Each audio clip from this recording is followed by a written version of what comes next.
Hi, Nick Biron from 360 Insights. And today, in one of the videos, I wanted to cover something that we've been seeing as more of an observation over the past, I want to say at least 18 months in, I would say, more of the software sales cycle.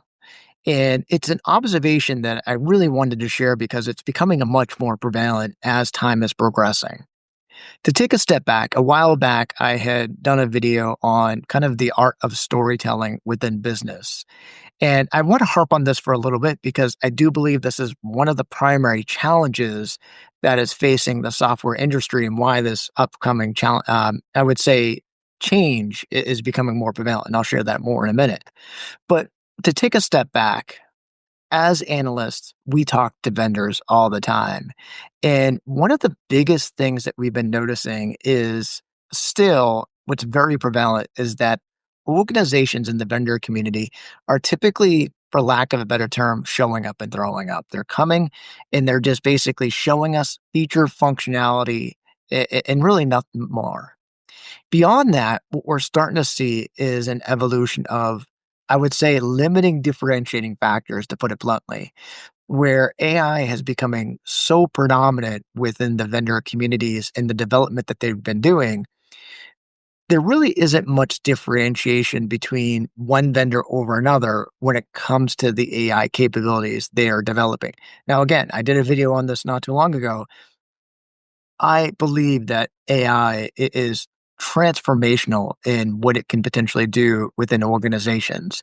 And really, the leaps and bounds in which have been happening in terms of the development that these software organizations have been creating is quite just, I mean, amazing. It's literally just years of development in months. The challenge is that, for lack of a better term, it's getting a bit of whitewashed, where essentially they're all coming up with very similar software technology and tools and features and functionality, especially from an AI capability, regardless of how I would say revolutionary or cutting edge it is, it's not much different than the person that's right beside them. So what it comes down to is what we're seeing is there aren't many vendors that are winning the day when it comes to sales. They're all kind of in the same dogfight. And I believe the biggest challenge is going back to the art of storytelling is a lot of them are doing feature functionality dumps. A lot of them are talking about the latest AI capabilities and agents that they're coming out with. And the problem with that is at the end of the day, if you're walking into a prospect and you're sharing these announcements, these feature and functionality dumps that, again, take no offense from me, but at the end of the day, look very similar to your next best competitor. Well, when that next best competitor comes in and they are basically showcasing very similar features and functionality, it becomes a dogfight. And typically it's almost like a race to the bottom. Who has the cheapest price? But what we're also been seeing a lot more as we talk to end users, there is something that is allowing certain vendors to win over others. And it's actually the sales. It's the sales team, it's the process, it's the way that they work with their customers, it's how they prepare. We're hearing it more and more as being extremely influential in terms of how individuals and organizations are making decisions around software and technology. It's coming down to how personable is that salesperson? How well prepared are they when they walk into a meeting? How much time did they spend setting up the demonstration environment to be very specific to the customer that they're speaking to? How responsive are they when questions come up? And how honest are they when they don't know the answer? And then how quickly do they follow up? We're hearing more and more that the sales team is becoming a driving factor of why one organization chose vendor A versus vendor B. And at the end of the day, it's not a feature functionality race in a lot of these cases, where in some cases they may even find that vendor B may have had better capabilities, but they just felt that if they went with vendor A because of the sales process, that they would be treated better, that they would get better responses when they have questions. And, at the end of the day, there was a lot of talk not too long ago that sales is becoming a dying art, that AI is going to replace, an automation, I would say, replace the sales rep. And I can tell you that without question, any company that replaces a sales rep with AI is going to lose. Because at this point in time, and I covered this in my last video, AI is not quite there yet. But at the end of the day, if you have sales reps that have really taken the time to understand their prospects and clients, really have a great acumen to being able to deliver, I would say, really good presentations that aim to understanding the customer's needs and really how to identify how they can solve those needs. And then, quite honestly, have a very good ability to follow up, you're going to win the day. And on top of that, we're even hearing that in terms of why an organization would leave a vendor versus stay or why they would renew.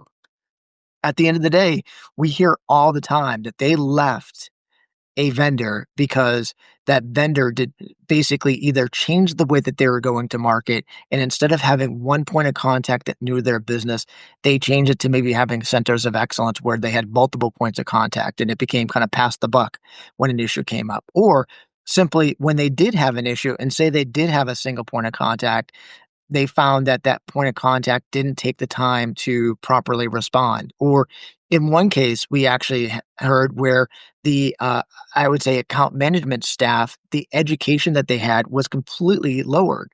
Where before, this was in the payroll space, when a client mentioned that they had a client rep that when they had issues knew the payroll space down packed and typically was spending time educating those individuals, and it was really great because she found that they were extremely helpful when she had issues.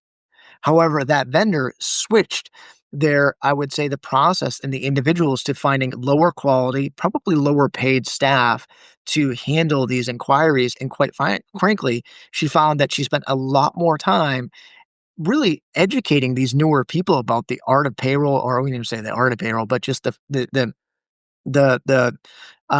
different aspects of payroll that she was looking to get help on, that it was becoming much less of a useful factor for her. And in fact, um, it became so disruptive to the way that they were doing business that they decided to actually switch and go to another vendor.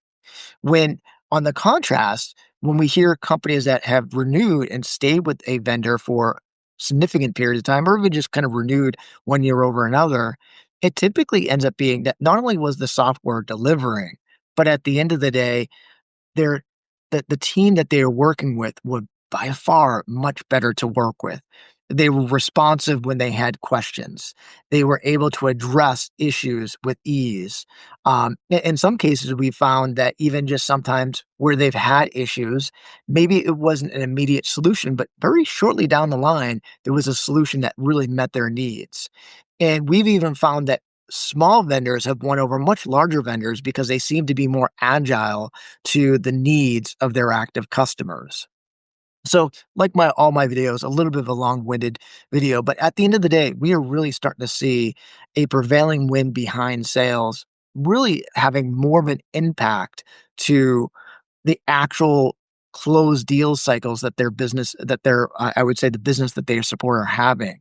And I would really want that's not even the right word to say, but at the end of the day, I really want to showcase this because at the end of the day, I do believe that there is a, I would say, troubling wind within the vendor community where there is so much similarity between the vendors today that at the end of the day, there needs to be a differentiating factor. And if it's not the features and functionality, where features and functionality are now becoming table stakes, you just need to have that in order to be in the race. That's one thing. But to win that race, what we're seeing more and more is essentially that, sales is really the ones that are helping organizations kind of move that ball forward. So again, thank you so much for taking the time.